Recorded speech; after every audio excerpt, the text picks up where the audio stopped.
এগুলো সব কিছুই প্রথম আকাশের অন্তর্ভুক্ত। এরপরে আছে দ্বিতীয় আসমান, তারপর তৃতীয়, তারপর চতুর্থ, এরকম করতে পারবো 7 আসমান। এগুলো প্রথম আসমানের অংশ, প্রথম আসমানের সামান্য একটু অংশ মাত্র। এভাবে 7 আসমান এবং প্রত্যেক আসমানের মাঝখানে ডিস্টেন্স হচ্ছে 500 বছরের পথ। 7 আসমানের উপরে আছে কুরসি, ওয়াসিআ কুরসিয়ুহুস সামাওয়াতি ওয়াল আরদ। আল্লাহ পাকের কুরসি এই 7 আসমানকে ঘিরে আছে, সুবহানাল্লাহিল আযীম।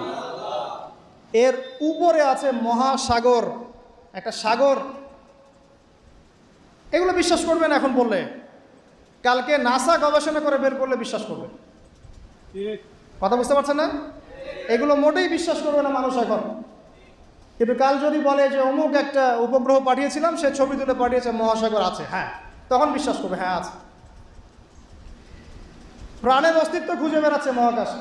আল্লাহ পাক আগেই বলেছেন অসংখ্য প্রাণ আছে মহাবিশ্বে, কিন্তু কোরআন বিশ্বাস করবে না। এভাবে ঘুরতে ঘুরতে যখন জান্নাতের দেখা পাবে না, যদি পায় আর কি, তখন মানুষকে বলবে একটা গ্রহের সন্ধান পেয়েছি, গ্রহের মধ্যে হুর পড়ি আছে, যাদের ওড়না দিয়ে এমন সুগন্ধ বের হয়, যার ওড়নার কোনা যদি পৃথিবীতে নামিয়ে দেওয়া হতো তাহলে সারা পৃথিবী সুগন্ধে ভরে যেত। তখন মানুষ বিশ্বাস করবে, হ্যাঁ আছে। যদি ওরা বলে জাহান্নাম বলতে কিছু আছে, যেখানে আযাব দেওয়া হয়, শাস্তি দেওয়া হয়, 19 জন বড় বড় ফেরেশতা আছেন, তখন এই বিশ্ববাসী বিশ্বাস করবে, হ্যাঁ আছে। এই 7টা আসমানের উপরে আছে কুরসি, তার উপরে মহাসাগর, তার উপরে আছে আরশে আজিম। যে আরশে আজিমের 8টা খুঁটি আছে। কয়টা খুঁটি? 8টা খুঁটি ধরে আছেন মাত্র 8 জন ফেরেশতা। সূরা হাক্কার মধ্যে এটা আছে। কোন সূরা? হাক্কা। এই 8 জন ফেরেশতা এটাকে বহন করে কিয়ামতের দিন নিয়ে আসবেন, সুবহানাল্লাহ। তাদের শক্তি চিন্তা করেন। আর একজন ফেরেশতার ফুৎকারে এই যে দেখছেন গ্যালাক্সির পর গ্যালাক্সি হাবিজাবি সব ধ্বংস হয়ে যাবে। একজন ফেরেশতার ফুৎকারের মাধ্যমে ধ্বংস হবে।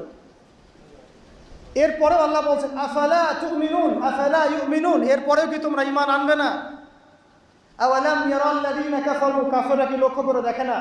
আন্নাস সামাওয়াতি ওয়াল আরদা কানাতা রাতকান, এই 7টা আকাশ, মহাবিশ্ব এবং পৃথিবী একটা কেন্দ্রের মধ্যে ছিল, বিন্দুর মধ্যে ছিল। ফাফাতাকনাহুমা, আমি এটাকে বিভক্ত করে দিলাম, আমি বিভক্ত করে দিলাম। আল্লাহ বলছেন ফাফাতাকনাহুমা ওয়াজআলনা মিনাল মাই কুল্লা শাইইন হাই, এবং প্রত্যেক জীবন্ত প্রাণকে সৃষ্টি করলাম পানি দিয়ে। আমাদের কোষের মধ্যে সাইটোপ্লাজমে পানির পরিমাণ কত পার্সেন্ট? নিউক্লিয়াসের মধ্যে পানির পরিমাণ কত পার্সেন্ট? বেশিরভাগই পানি। পড়াশোনা করেন, পানি দিয়ে তৈরি করেন 70 to 80%। আফালা ইউমিনুন, এরপরে আল্লাহ বলছেন তবুও কি তারা বিশ্বাস করবে না?